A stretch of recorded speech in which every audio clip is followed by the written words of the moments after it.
Our show comes to you from St. George, Utah, the site of the exciting volleyball match between home team Dixie State and Point Loma. We also go to Riverside, California, where Bob Hogue presented his annual Commissioner's Cup. Then it's up to Azusa Pacific for their pulsating soccer game against HPU that went down to the final seconds, before coming back to the islands for the men's soccer battle between NDNU and Chaminade. Welcome to this special edition of PacWest magazine from the campus of Dixie State College in beautiful St. George, Utah. We're going to start our show off today with the Red Storm in action. Dixie State invited one of the new kids in the block, Point Loma, to an early season PacWest volleyball match in the confines of the Student Activity Center here in southern Utah. With one of the youngest lineups in the conference, PLNU would face one of the stalwart programs in the PacWest, a Red Storm team that would test the grit of the visiting Sea Lions. And in the first game, the team in green played the home team point for point, but a Britta Jensen kill from the back row would expand the lead for Dixie late in the set. A Heather Levitt kill would keep Point Loma alive, but errors would plague her team the entire match, as Dixie State would take set 1 25-20.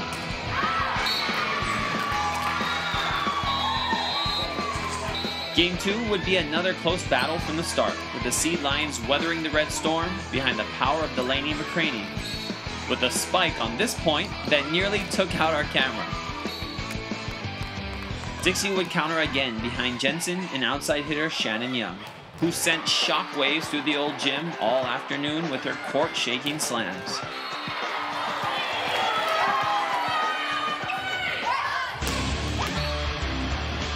Dixie held a solid advantage late in the set, up 24-21, before Taylor Lane's use of the block brought her team within 2. But on set point, a McCraney service error would end it for the Sea Lions at 25-22. In Game 3, the Sea Lions would put together a run, behind its freshman outside hitter Brianna Vyatt, who would score from the front and the back rows. The hard-hitting first-year player out of Gilbert, Arizona kept the Sea Lions up and up with the Red Storm the whole set. But Point Loma could not stop the big arm of Dixie State's Young.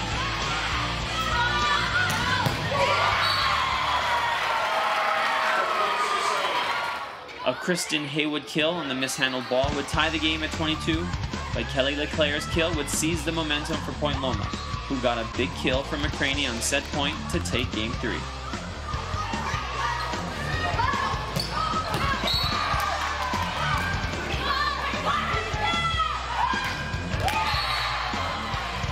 In Game 4, Dixie State jumped all over the Young Lions, behind a double dose of Jensen and Young. Point Loma freshman LeClaire started to find her rhythm on the outside, but late in the match, it was the Red Storm junior from Whittier, California, who would be golden all day for the home team. Here serving on match point, the Sea Lions now in a big hole would send the ball just long, giving Dixie State the victory on its own court. For sure, the setters, we were communicating really well, and we knew that we had some smaller setters on the opposite side, so if they pushed me to line, I'd be able to hit the shot that I love and take line, so we really focused on that today. Our scouting report was done really well, and so we focused in on, you know, what we needed to, what their tendencies were, and I think they adjusted, and so we had to adjust as well. And, you know, in the fourth game, we made those adjustments and came through with the win.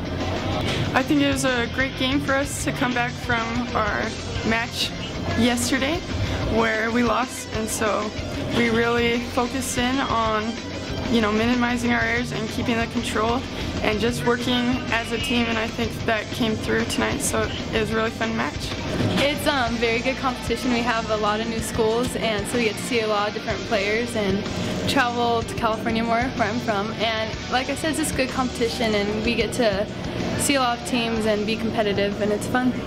You know, I think where the conference has had some weaker teams before, it seems like this year all the teams are good. You know, the conference is just getting better, more teams, so it's a lot more exciting. There's none of the blowouts like there used to be. It's been quite an experience so far. we see it as an upgrade, I think, as far as the level of competition, and so it's been really exciting to see that level and to play against it. Definitely a little bit tougher, but really exciting for us.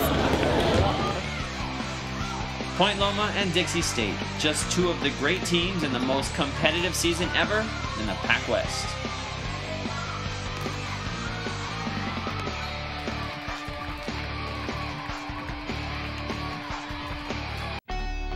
I chose Division II because athletes graduate at a higher rate. I can stay closer to home and be an important part of the community. I chose Division II because I can double major and take part in campus activities. I chose Division II because classrooms are smaller. Students have more time with their instructors. And I can compete for a national championship. I chose Division II for all these reasons and more. I chose Division II. Now, that tells us what this school is being built for which it's being built. And from this school, I'll tell you, from this school will go men and women. Will go men and women. Whose influence will be felt. Whose influence will be felt. For good. For good towards the establishment. Towards the establishment. Of Peace International. Of peace. Of peace. Of pace. Of Peace International. Imagine collaborating with a diverse group of people from different backgrounds who all share common values. A place where giving back to the community is not only encouraged, but expected. Where your professor is not just a teacher, but a mentor.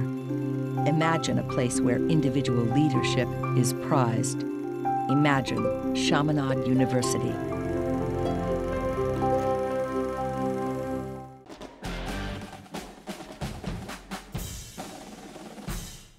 Hi everybody, I'm Bob Hogue. Proud to be the PacWest Commissioner, now the largest NCAA Division II conference in the West region, with 14 schools in Hawaii, California, Utah, and Arizona. Let's check out one of the great stories from around the PacWest.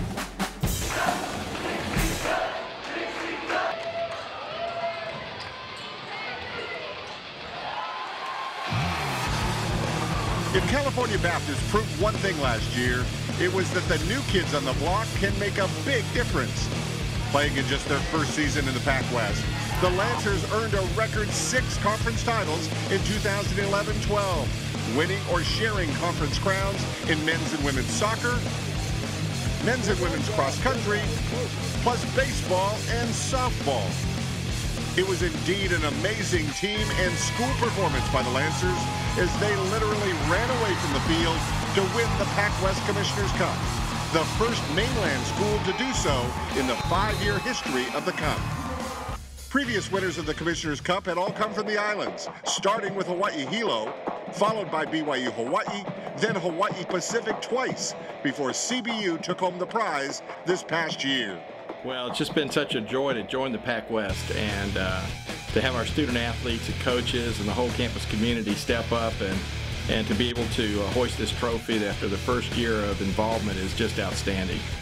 Well, I think if you ask most of our coaches, they would tell you that they may not say they have a direct goal to win a championship, but they're going to have a goal to be in the talk, in the mix for something, to be in contention for it. It just happened that we, for 6 of our teams, happened to be in the right spot at the right time, and we know a lot of those races were very, very competitive, and we could have easily won 1 or 2, but because of how we finished in those sports, ended up being on top. So, tremendous finish, and we're always going to try to strive for excellence. The Lancers were presented with the award this fall in a special championship ceremony in their campus gym in Riverside, California. Also honored on that special night were the championship teams from last year's spring season, including the Lancers' outstanding baseball and softball teams. The special night culminated with the presentation of the Commissioner's Cup trophy as President Ronald Ellis accepted the honor on behalf of the entire Lancer program.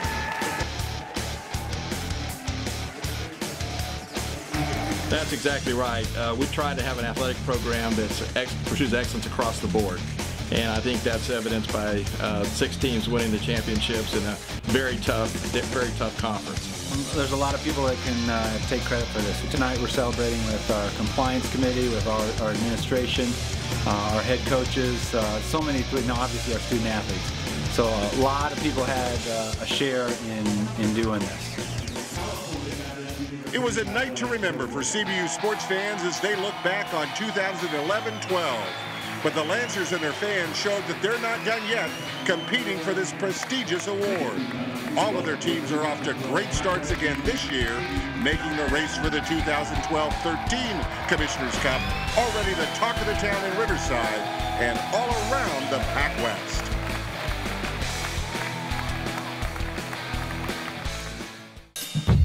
Using this expression from kinematics. With the given interval, does the integral diverge? And the appropriate substitution would be? What then is the acceleration of the center of mass? Anyone awake? You in the far back. You back there? You got to be kidding. Where did you come up with that? You. You? You? Yeah, no. How about you? Mm-hmm. You in the white.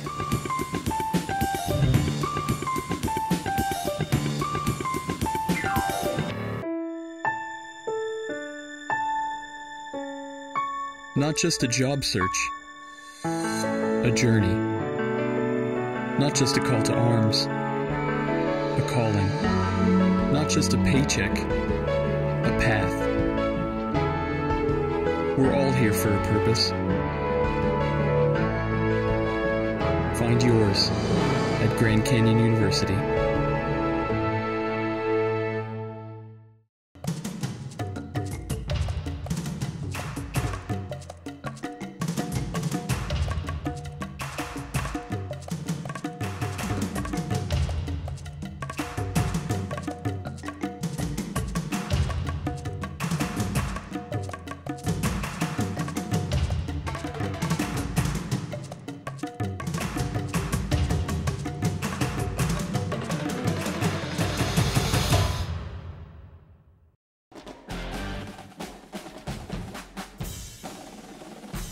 You're watching PacWest Magazine, coming to you from St. George, Utah, the home of Dixie State College. Hey, when you're not watching PacWest Magazine, why don't you check us out on the web? We're at thepacwest.com. That's thepacwest.com. There you can also like us on Facebook, follow us on Twitter, and follow our YouTube channel for all the latest PacWest Magazine videos. Now let's go to Bob Hogue for some more highlights. The excitement about Notre Dame de Namur men's soccer this season is something that the Argonauts are truly flipping out about. In fact, they're head over heels excited about the play of their team. The great season for the Argos began with key wins in the non-conference season, followed by a huge victory against nationally ranked Grand Canyon early in the PacWest Conference schedule. In that contest, played in Belmont, California, Notre Dame broke a 1-1 tie with a huge kick from Jesus Gonzalez.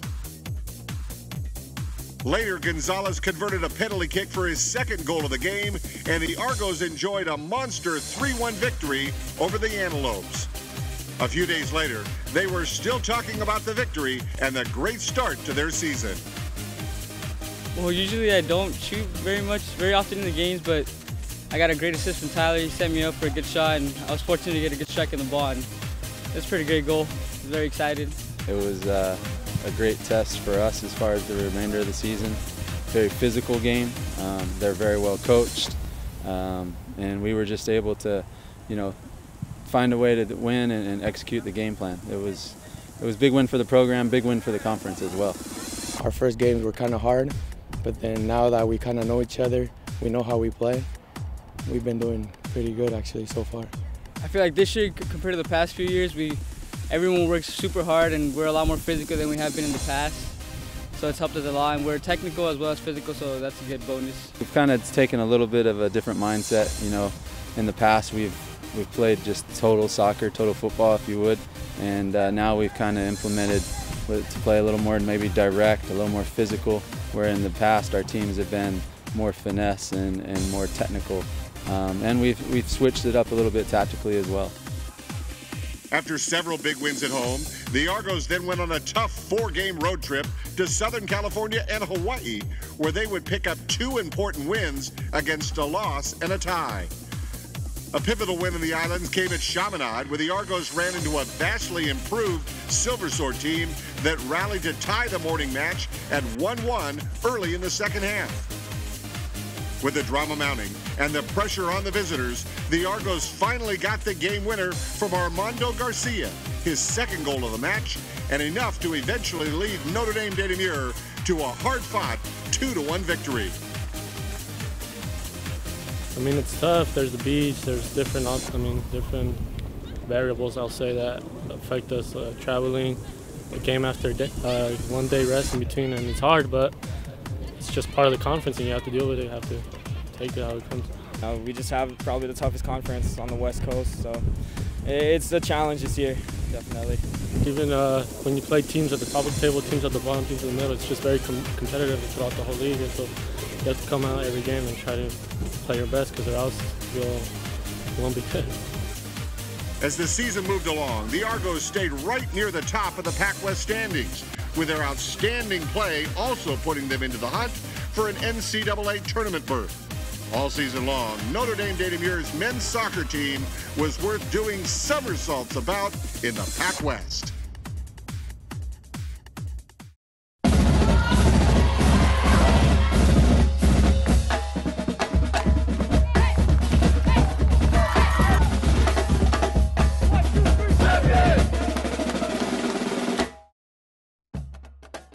Founded in 1868, Holy Names University has grown from humble beginnings on the shores of Lake Merritt to a thriving comprehensive university in the Oakland Hills overlooking San Francisco Bay. Holy Names is committed to the full development of each student, empowering a diverse student body for leadership and service in a global society. What we do at Holy Names University is to bring together athletics and academics so we can produce scholar athletes in a perfect setting. We prepare student athletes and all our students to be global leaders in a very diverse society. And that's why we think there's a perfect match between Holy Names University and the NCAA. Go Hawks!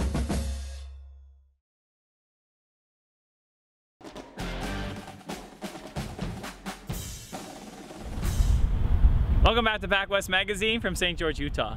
Now let's go check out some action from the soccer field.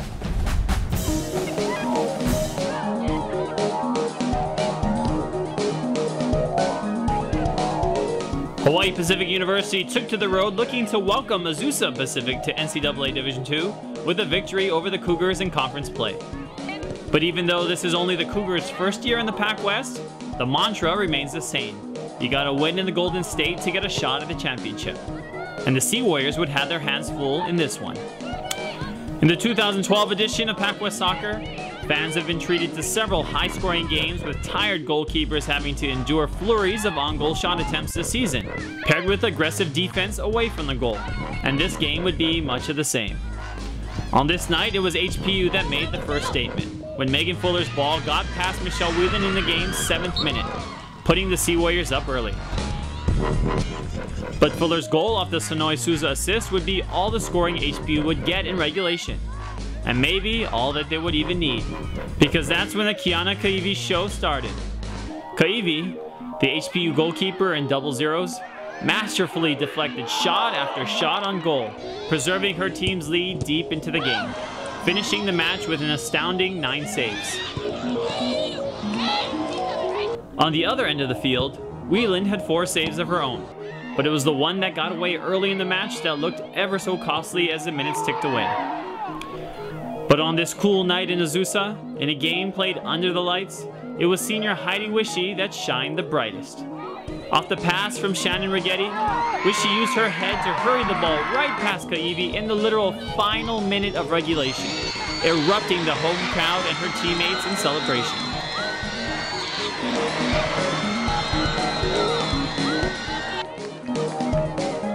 The Sea Warriors had let the win slip away in regulation, but had a chance to redeem themselves in overtime. But after a sluggish and scoreless first 10-minute overtime, the second extra period looked like it would finish the same way. With less than 20 seconds to play in double OT, the game seemed destined to end in a 1-1 tie. Somehow though, it was the Cougars that quickly regained possession off the throw-in, Wishy then slipped past her defender and touched the ball past the charging Kaivi and into the net with just 1 second showing on the clock, setting off a frenzied on-field celebration of this inexplicable result. A game that just seconds before looked like a sure draw between two hard-working teams ends up in a 2-1 victory for Azusa Pacific. With the addition of Azusa Pacific to the PacWest, as well as Fresno Pacific, Holy Names, and Point Loma, we are sure to continue to see competitive soccer for many seasons to come. Sentiments echoed by the APU and HPU head coaches, whom we caught up with in the days after the match. You know, first of all, we're excited to be part of the NCAA and the PacWest, so we're excited to be at the D2 level. I think you know, just trying to feel out what that level is like. How far we need to raise our game to compete at the top level. Obviously in the NAIA we had a lot of success at the national level, so we're just trying to kind of feel out where we fit in. It's very exciting actually, because you know, a lot of these California teams that have joined our conference are very good quality teams. You know, they have a lot of players that have great experience, soccer experiences, you know, from the past, and so the level of the conference in women's soccer has definitely stepped up a notch with all these schools joining our conference. Wishy's 2 unlikely goals in the game's waning seconds would be all the difference for the Cougars in this conference match that will surely be talked about for the rest of the year. In sports, there's soccer, and then there's soccer in the PacWest.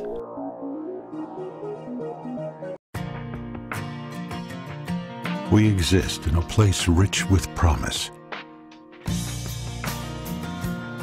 where ideas ignite the spirit of learning, where our trustworthy methods are validated by respected results. It's a place where we practice integrity and encourage the development of ethical perspectives, where creativity burns brightly and expressions of hearts, minds, and souls are nurtured, where we view challenges through the lens of opportunity and daily circumstances through the eyes of faith. It's where the potential for excellence has no limitations, and each new day begins with hope. Fresno Pacific University, empowering leaders, transforming lives.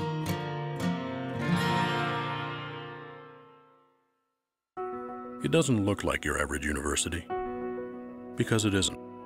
Just 12 miles from San Francisco is an urban oasis where students go beyond the classroom, helping businesses become sustainable, fighting breast cancer, athletes who excel and serve the community. And here, you don't just study history, you help make it.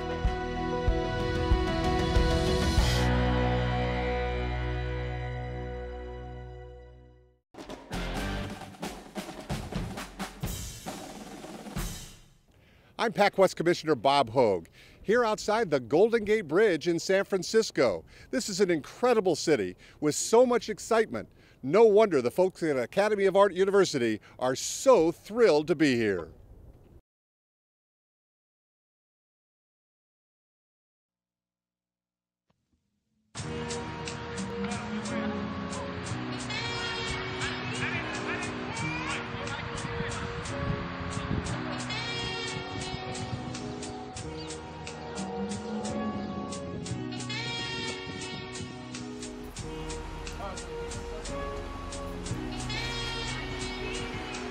My name's Ian Sutherland. I'm from Honolulu, Hawaii, and this is my 4th year at the Academy of Art, my last year playing soccer.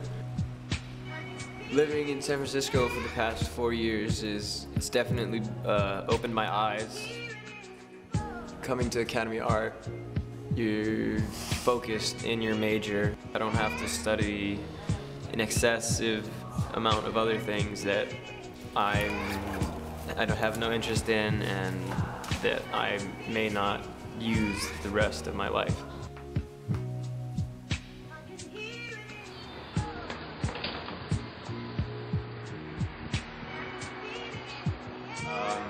Hopefully when I'm done and I've got my BFA, I'll be able to get an internship or be assisting a photographer somewhere in California or Southern California, doesn't really matter. It's probably going to take me at least 5 years to graduate, but I eventually want to be shooting professionally, either in advertising or editorial regarding like sports and outdoors kind of stuff.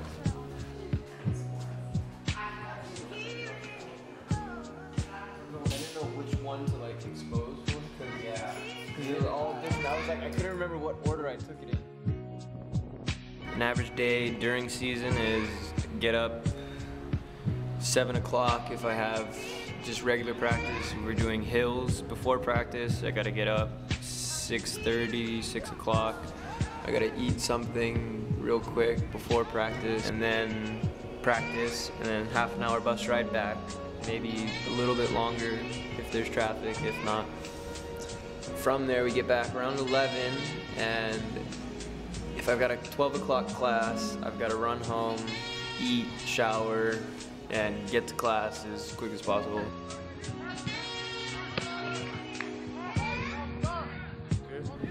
I came here because this university had Division II sports as well as the major I was looking to pursue, so that's how I ended up here.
Thanks for joining us for this special edition of PacWest Magazine from St. George, Utah, the campus of Dixie State College.